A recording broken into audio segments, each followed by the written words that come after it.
방송 촬영 중 출연자 사망, 충격적인 탑 3 사건.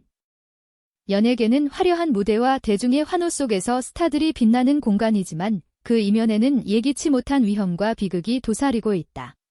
방송 촬영 현장은 특수 효과, 고난도 장면, 해외 로케이션 등 다양한 변수로 인해 안전사고의 가능성이 상존한다. 특히 출연자의 생명을 위협하는 사고는 단순한 우연이 아니라 시스템의 부실과 안전 불감증이 낳은 결과물인 경우가 많다. 이 글에서는 방송 촬영 중 출연자가 사망한 충격적인 사건 3가지를 통해 각 인물의 삶과 비극의 전말, 그리고 그로 인해 드러난 방송계의 문제점을 깊이 탐구한다.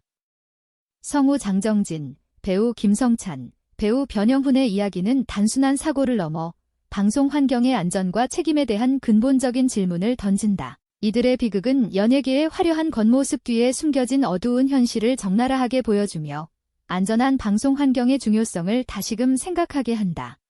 1. 장정진, 성우계의 전설, 떡 한 조각에 쓰러지다.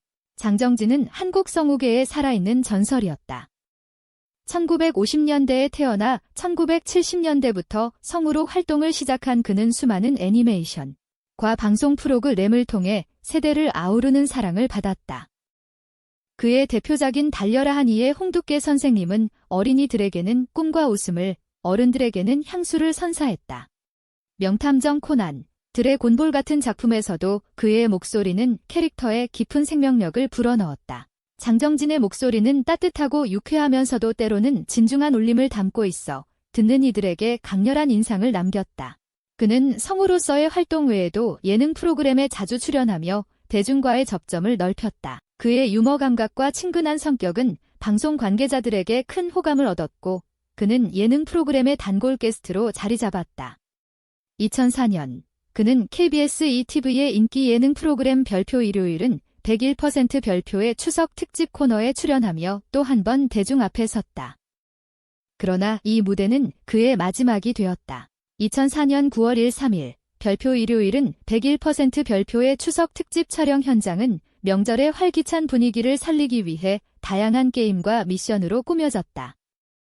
장정진이 참여한 코너는 한국 전통 놀이 무궁화 꽃이 피었습니다를 변형한 게임이었다. 출연자들은 숨바꼭질을 하며 떡과 도시락을 먹는 미션을 수행해야 했다. 이 게임은 출연자들의 즉흥적인 반응과 유쾌한 경쟁을 통해 시청자들에게 웃음을 선사할 목적이었다. 제작진은 명절에 어울리는 떡을 소품으로 선택했지만 이는 치명적인 실수였다. 떡은 질감이 끈적하고 단단해 기도에 쉽게 걸릴 수 있는 고위험 음식이다.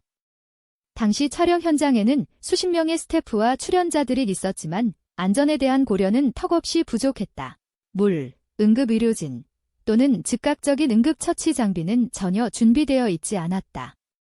이는 나중에 큰 논란으로 이어질 결정적인 문제였다. 장정진은 게임에 적극적으로 참여하며 특유의 유쾌한 모습을 보여주었다. 그는 동료 출연자들과 농담을 주고받으며 떡을 먹기 시작했다.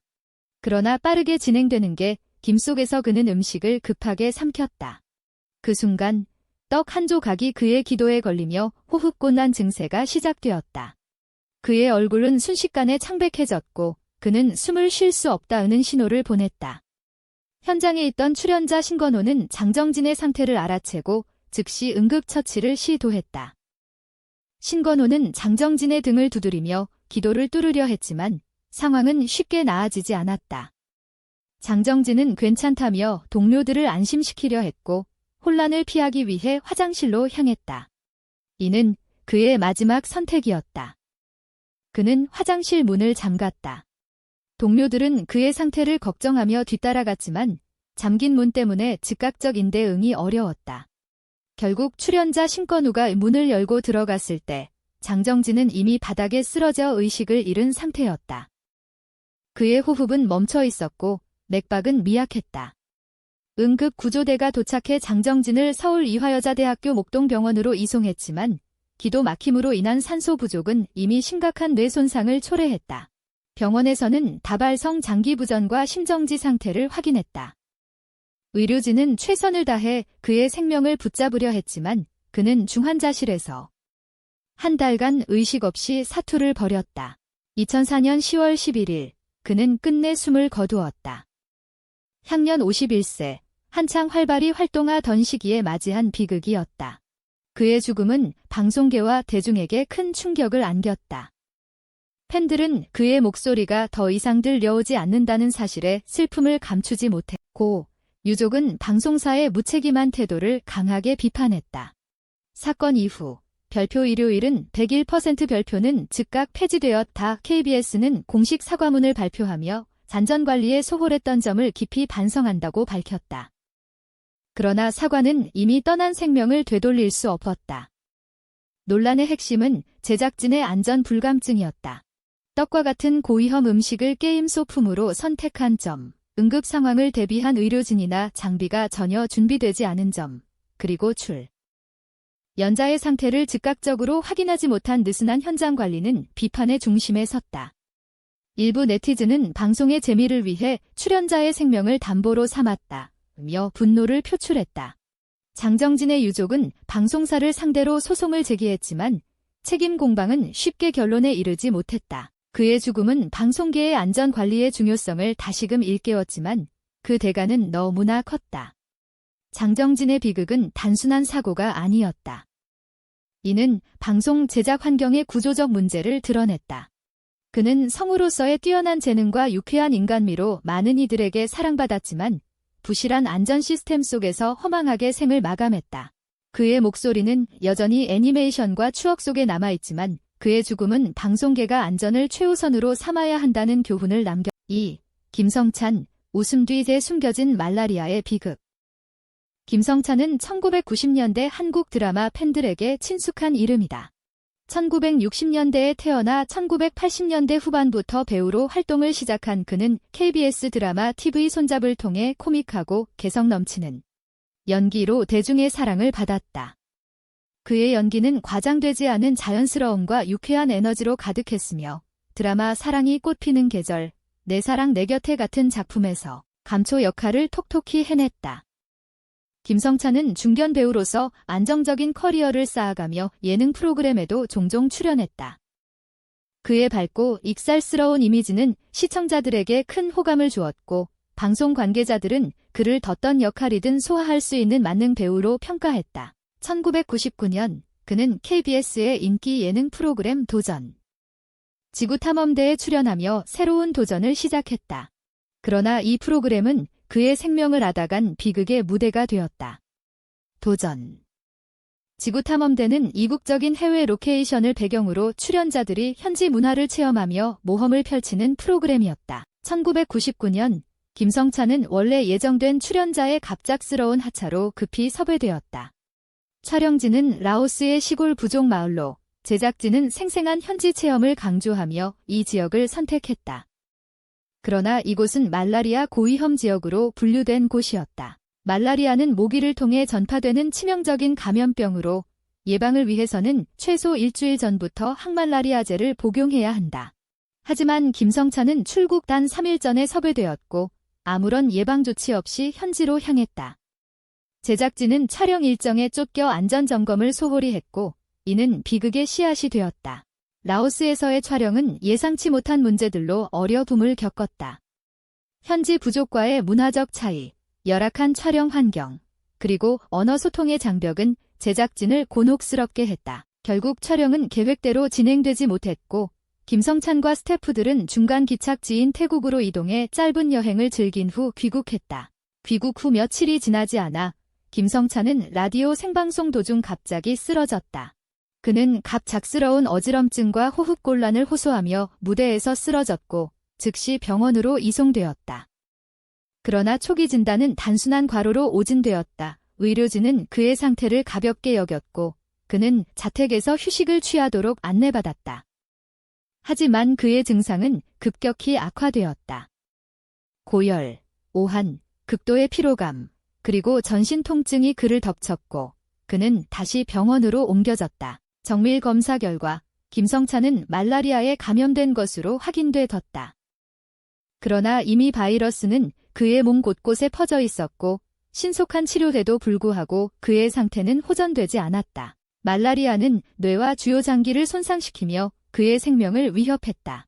의료진은 항말라리아제와 산소 호흡기를 동원해 그의 생명을 붙잡으려 했지만 바이러스의 진행은 너무 빨랐다. 결국 그는 의식불명 상태에 빠졌고 며칠 뒤 뇌사 판정을 받았다. 1999년 그는 40대 중반의 나이에 세상을 떠났다. 한창 활발히 활동하던 배우의 갑작스러운 죽음은 대중에게 큰 충격을 안겼다. 그의 바른 미소와 유쾌한 연기는 더 이상 볼 수 없게 되었다. 김성찬의 죽음은 방송계와 사회에 큰 파장을 일으켰다. 유족들은 KBS와 제작사를 상대로 소송을 제기하며 책임을 물었다. 그들은 제작진이 말라리아 고위험 지역임을 알면서도 개방 조치를 전혀 취하지 않았다고 주장했다. 반면 KBS는 프로그램은 외주 제작이었으며 실질적인 책임은 제작사에 있다며 책임을 회피하려 했다. 이 논란은 오랜 시간 법정 공방으로 이어졌지만 명확한 결론에 이르지 못했다. 대중은 방송사의 무책임한 태도와 안전 불감증에 분노했다. 한 사람의 생명을 이렇게 쉽게 위험에 빠뜨릴 수 있느냐는 비판이 쏟아졌다. 특히 해외 로케이션 촬영의 위험성을 간과한 점, 출연자의 건강을 최우선으로 고려하지 않은 점은 방송계의 구조적 문제를 드러냈다. 김성찬의 비극은 단순한 감염병 사고가 아니었다. 이는 방송 제작 과정에서 안전관리의 중요성을 간과한 결과였다. 그는 대중에게 웃음을 선사하던 배우였지만 부실한 시스템 속에서 허망하게 생을 마감했다. 그의 죽음은 해외 촬영의 위험성과 출연자 보호의 필요성을 다시금 생각하게 했으며 방송계의 안전관리의 경각심을 3. 변영훈, 헬기 추락, 꿈의 무대가 된 비극. 변영훈은 1990년대 초반 한국 연예계에서 떠오르는 샛별이었다. 1960년대 말에 태어나 1980년대 말부터 배우로 활동을 시작한 그는 MBC 드라마 분노의 왕국에서 강렬한 연기를 선보이며 대중의 주목을 받았다. 그의 진중하면서 도 부드러운 이미지는 시청자들에게 큰 호감을 주었고 그는 빠르게 스타의 반열에 올랐다. 변영훈은 드라마뿐만 아니라 영화계에서도 주목받는 배우로 성장하며 다양한 작품에서 주연과 조연을 오가며 활약했다. 그의 연기는 섬세한 감정 표현과 강렬한 카리스마로 호평받았고 많은 이들은 그를 차세대 스타로 기대했다. 1993년 그는 새로운 도약을 꿈꾸며 영화 남자 위에 여자의 남자에 캐스팅되었다. 이 영화는 인기 여배우 황신혜와의 호흡을 통해 그의 커리어를 한 단계 끌어올릴 기회였다. 그러나 이 작품은 그의 생애 마지막 무대가 되었다. 1993년 6월 14일 서울 잠실 한강 시민공원 유람선 선착장은 영화 남자 위에 여자의 남자의 첫 촬영 현장으로 북적였다. 이날 촬영은 영화의 오프닝 장면으로 변영훈이 연기하는 남자 주인공이 헬기를 타고 결혼식장에 등장하는 드라마틱한 신이었다. 이 장면은 영화의 화려한 시작을 알리는 핵심 신으로 제작진은 이를 위해 실제 헬기를 동원했다. 촬영 현장은 긴장감과 기대감으로 가득했다. 변영훈은 촬영 전 약간의 긴장된 표정을 보였지만 제작진과 동료 배우들과 웃으며 인사를 나누며 헬기에 탑승했다. 헬기단에는 영화 스태프뿐만 아니라 KBS 연예 정보 프로그램의 취재팀도 동행했다. 이들은 화려한 촬영 현장을 기록하기 위해 탑승한 것이었다. 헬기는 조심스럽게 이륙했고 촬영은 순조롭게 시작되었다. 카메라는 헬기가 하늘을 가르며 한강 위를 비행하는 장면을 담았다. 모두가 아름다운 오프닝 장면이 완성되기를 기대하며 숨을 죽였다. 그러나 예상치 못한 비극이 닥쳤다. 헬기는 촬영을 위해 저공 비행을 시도했고 무리한 하강 중 꼬리 날개가 한강 물에 닿았다. 이로 인해 헬기는 순식간에 균형을 잃고 강물로 추락했다. 추락은 너무나 빠르고 충격적이어서 현장에 있던 누구도 즉각적인 대응을 할 틈이 없었다. 헬기는 강물 속으로 가라앉았고 촬영 현장은 순식간에 아비규환으로 변했다. 스태프와 목격자들은 충격에 휩싸였고 비명과 혼란이 현장을 뒤덮었다. 구조대가 즉시 투입되었지만 상황은 매우 심각했다. 헬기에 탑승했던 7명 중 일부는 현장에서 즉사했다. 변영훈은 물속에서 가까스로 구조되어 병원으로 이송되었다. 의료진은 심폐소생술을 통해 그의 맥박을 되살렸지만 그는 이미 심각한 뇌 손상을 입은 상태였다. 산소 부족으로 인해 그의 심장과 폐 기능은 오랜 시간 멈춰 있었고 회복 가능성은 거의 없었다. 중환자실에서 75일간 사투를 벌인 끝에 그는 1993년 8월 28일 가족의 곁에서 조용히 숨을 거두었다. 향년 32세, 인생의 가장 빛나는 시기에 맞이한 비극이었다. 변영훈의 죽음은 한국 연예계에 큰 충격을 안겼다.